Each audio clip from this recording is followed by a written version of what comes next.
sekalian, hari ini kita akan belajar untuk pendidikan agama dan budi pekerti. Baik, materi hari ini akan kita bahas yaitu tentang bagaimana merawat jenazah bagi seorang muslim. Namun sebelum kita memulai pembelajaran, mari kita berdoa bersama-sama. Mudah-mudahan kita diberikan kemudahan oleh Allah Subhanahu wa taala dan diberikan kelancaran dalam menuntut ilmu. Berdoa mulai. Baik, selanjutnya sesuai dengan kesepakatan kita pada pertemuan yang lalu bahwa hari ini kita nanti akan kerja kelompok. Nanti masing-masing kelompok silahkan mencari data, menganalisis terkait dengan kegiatan-kegiatan kita hari ini, dan nanti pada ujungnya, pada terakhir kegiatannya adalah hasil dari diskusi masing-masing kelompok nanti dipresentasikan di depan. Baiklah, apa yang dinamakan merawat jenazah? Merawat jenazah adalah kewajiban bagi muslim terhadap muslim yang lainnya yang terkena musibah, yaitu meninggal dunia.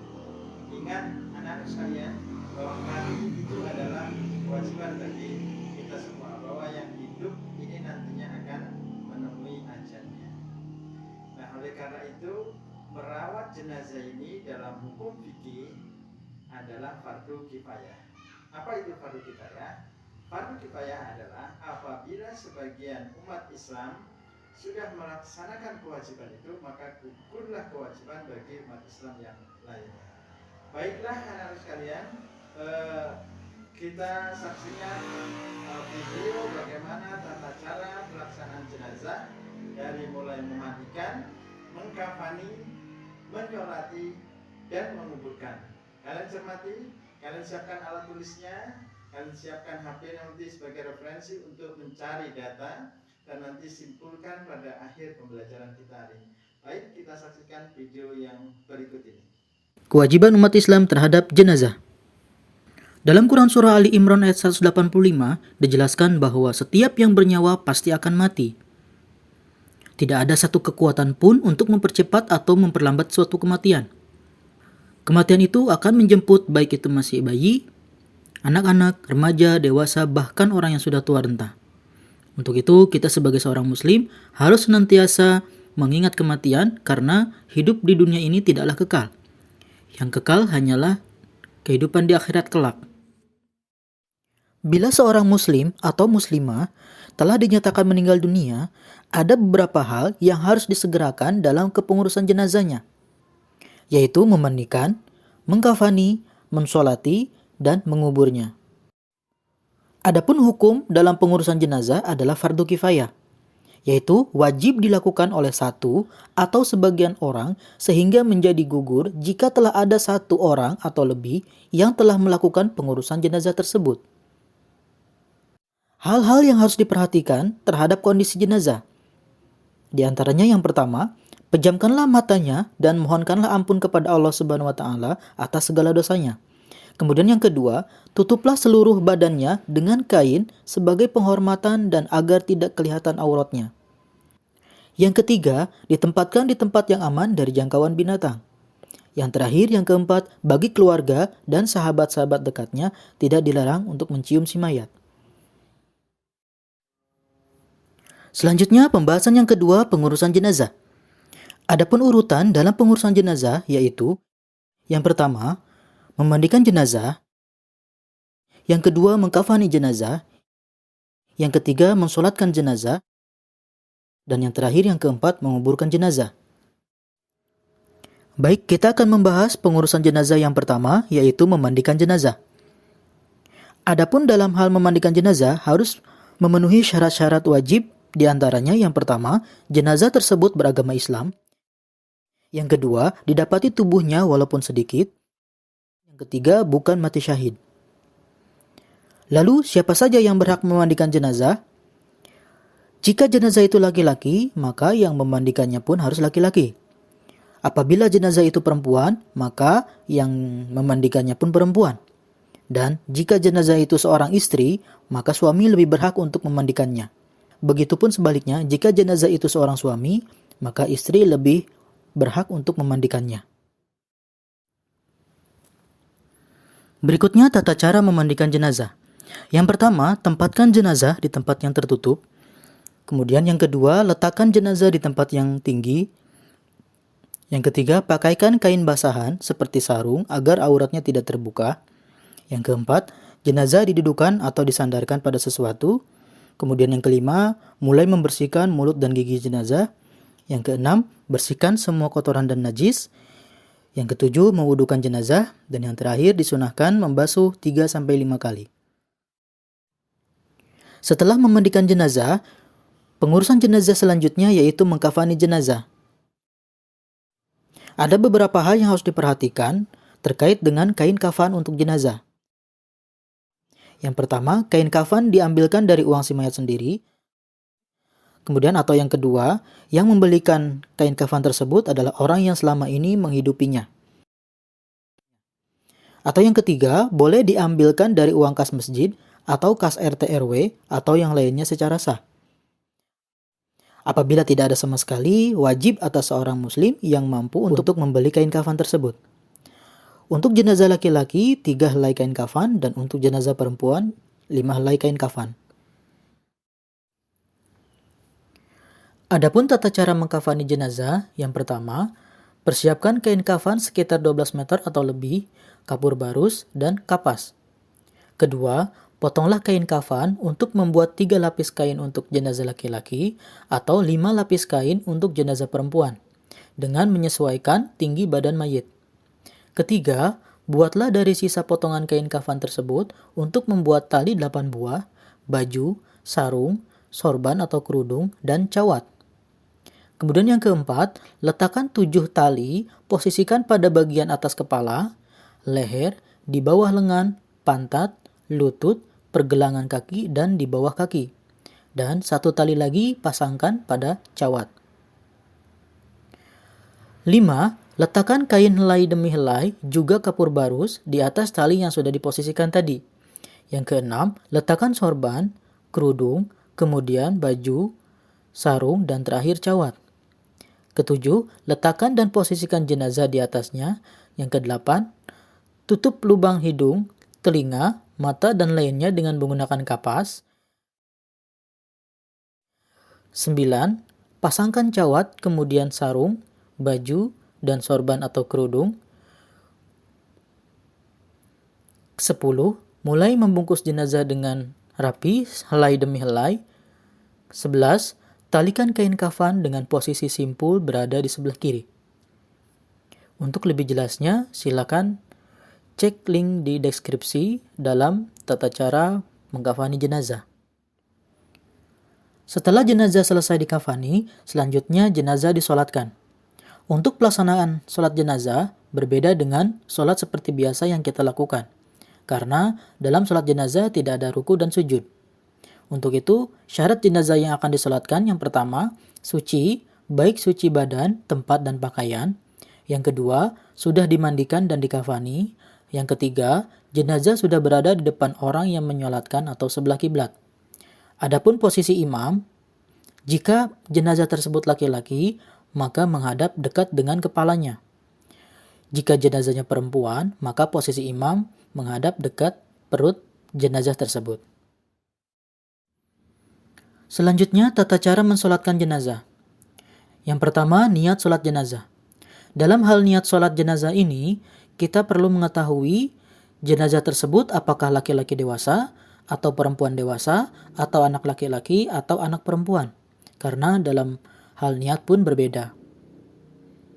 Untuk jenazah laki-laki dewasa, niat salat jenazahnya adalah usolli ala hadal mayyiti arba'a takbiratin fardul kifayati ma'muman lillahi ta'ala. Ini kalau misalkan menjadi makmum, berarti kalau misalkan imam, tinggal diganti makmumannya menjadi imaman. Apabila jenazah perempuan dewasa, maka niat sholat jenazahnya yaitu usolli ala hadhil mayyitati arba'a takbiratin fardul kifayati ma'muman lillahi ta'ala. Bila jenazahnya anak laki-laki, maka niat sholat jenazahnya usolli ala hada mayyitit tifli arba'a takbiratin fardul kifayati ma'muman lillahi ta'ala. Bila jenazahnya anak perempuan, usalli ala hadhil mayyitati tiflati arba'a takbiratin fardul kifayati ma'muman lillahi ta'ala. Yang kedua, kita melakukan takbir pertama, kemudian membaca surah Al-Fatihah. Yang ketiga, kita melakukan takbir kedua, kemudian membaca sholawat atas Nabi Muhammad SAW, yaitu Allahumma sholli ala Muhammadin wa ala ali Muhammad. Keempat, kita melakukan takbir yang ketiga dan melafalkan doa untuk jenazah, Allahumma gfir lahu warhamhu wa'afihi wa'fu anhu. Yang kelima, kita melakukan takbir yang terakhir, takbir yang keempat, dengan membaca doa, Allahumma la tahrimna ajrahu wa la taftina ba'dahu waghfir lana walahu. Kemudian yang terakhir, yang keenam, salam. Sambil menoleh ke kanan dan ke kiri, Assalamualaikum warahmatullahi wabarakatuh.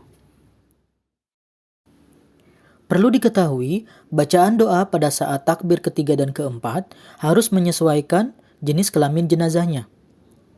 Apabila jenazahnya seorang wanita, maka domirnya atau kata ganti hu yang tadi diganti dengan kata ha. Kemudian apabila jenazahnya dua orang, maka domir tersebut diganti dengan huma. Dan apabila jenazahnya banyak, maka domirnya diganti dengan hum untuk laki-laki dan hunna untuk perempuan. Baik, selanjutnya pengurusan jenazah yang terakhir yaitu menguburkan jenazah. Ada beberapa anjuran terkait menguburkan jenazah. Yang pertama, dianjurkan agar jenazah segera dikuburkan. Sesuai dengan sabda Rasulullah SAW, An Abi Hurairah radhiyallahu anhu, anin Nabi sallallahu alaihi wasallam, qala asri'u bil janazati. Rawahul Bukhari wa Muslim. Artinya dari Abu Hurairah, dari Nabi Muhammad sallallahu alaihi wasallam bersabda, segerakanlah menguburkan jenazah. Hadis riwayat Bukhari Muslim. Yang kedua, menguburkan jenazah pada siang hari. Kemudian yang ketiga, meluaskan lubang kubur. Karena Rasulullah SAW pernah mengantarkan jenazah sampai kuburnya, kemudian beliau bersabda, luaskanlah pada bagian kepala dan luaskanlah juga pada bagian kakinya. Ada beberapa kurma baginya di surga. Hadis riwayat Ahmad dan Abu Daud. Yang keempat, ketika meletakkan jenazah dalam kubur, hendaklah membaca Bismillahi wa ala millati Rasulillah. Atau dalam riwayat lain, Bismillahi wa ala millati Rasulillahi wa ala sunnati Rasulillah. Kemudian yang kelima, larangan memperindah kuburan. Karena sesuai dengan sabda Nabi Muhammad SAW, Rasulullah SAW melarang mengecat kuburan, duduk, dan membuat bangunan di atasnya. Hadis riwayat Muslim. Yang terakhir, ahli waris atau keluarga hendaklah bersedia menjadi penjamin atau menyelesaikan atas hutang-hutang si mayit jika ada. Baik, kita lanjut ke pembahasan yang ketiga yaitu takziah. Takziah atau melayat adalah mengunjungi orang yang sedang tertimpa musibah kematian dari salah seorang keluarganya dalam rangka menghibur atau memberikan semangat. Untuk istilah laki-laki yang sedang bertakziah disebut dengan muazziin, sedangkan perempuan muazziyat. Adapun adab bertakziah yaitu 1. Menyampaikan doa untuk kebaikan dan ampunan terhadap orang yang meninggal, serta memberikan kesabaran bagi orang yang ditinggal. 2. Hindari pembicaraan yang menambah sedih keluarga yang ditimpa musibah. 3. Hindari canda tawa apalagi sampai terbahak-bahak. 4. Usahakan turut menyalati mayat dan turut mengantarkan ke pemakaman hingga selesai penguburan. 5. Membuatkan makanan bagi keluarga yang ditimpa musibah. Baik, lanjut ke pembahasan yang terakhir yaitu ziarah kubur. Ziarah kubur artinya berkunjung ke kuburan, di mana pada awalnya Rasulullah SAW melarang umat Islam untuk berziarah kubur, karena dikhawatirkan akan melakukan sesuatu hal yang tidak baik, seperti menangis di atas kuburan, bersedih, meratapi, bahkan yang lebih bahayanya lagi, mengultuskan mayat yang ada di kuburan. Akan tetapi, karena mengingat mati itu penting, dan salah satu di antaranya adalah dengan ziarah kubur, maka Rasulullah SAW bersabda, An Abdullah bin Buraidah qala qala Rasulullah sallallahu alaihi wasallam inni kuntu nahaitukum an ziyaratil kuburi fazuruha. Dari Abdullah bin Buraidah berkata, Rasulullah Shallallahu Alaihi Wasallam bersabda, aku pernah melarang kalian berziarah kubur, maka sekarang berziarahlah kalian ke kubur. Hadis riwayat Nasai. Adab berziarah kubur yang pertama, niatkan dengan ikhlas karena Allah Subhanahu Wa Taala, tunduk hati dan merasa diawasi oleh Allah Subhanahu Wa Taala. Kedua, sesampai di kuburan ucapkan salam, Assalamualaikum ya ahlal kubur, fa inna insyaallahu bikum lahikun. Yang ketiga, diusahakan tidak berjalan melangkahi kuburan atau menduduki nisan atau tanda kuburan. Keempat, berdoa untuk ampunan dan kesejahteraan si mayit di alam barzah dan di akhirat kelak. Kelima, tidak banyak bicara mengenai urusan dunia di atas kuburan. Selanjutnya, hikmah ziarah kubur. 1. Mengingat kematian. 2. Dapat bersikap zuhud, yaitu menjauhkan diri dari sifat keduniawian. Ketiga, selalu ingin berbuat baik sebagai bekal kelak di alam kubur dan di hari akhir. 4. Mendoakan si mayit agar diampuni dosanya dan diberi kesejahteraan di akhirat.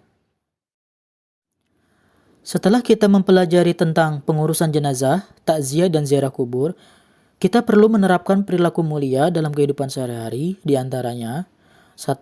Segera mengunjungi keluarga yang terkena musibah, mendoakan, mengucapkan turut berduka kepada keluarga yang ditinggalkan. Kedua, membantu persiapan pengurusan jenazah seperti memandikan, mengkafani, menyalati, dan menguburkan. Ketiga, memberikan bantuan kepada keluarga korban untuk memperingan bebannya sesuai dengan kemampuan kita. Yang terakhir, yang keempat, menghibur keluarga korban dengan ungkapan-ungkapan optimis dan nasihat tentang kesabaran dan ketabahan. Oke, cukup sekian untuk pembahasan materi PAI kelas 11, tingkat SMA SMK sederajat, tentang pengurusan jenazah, takziah, dan ziarah kubur. Kurang lebihnya kami mohon maaf. Jazakumullah khairan katsir. Terima kasih banyak yang sudah menonton.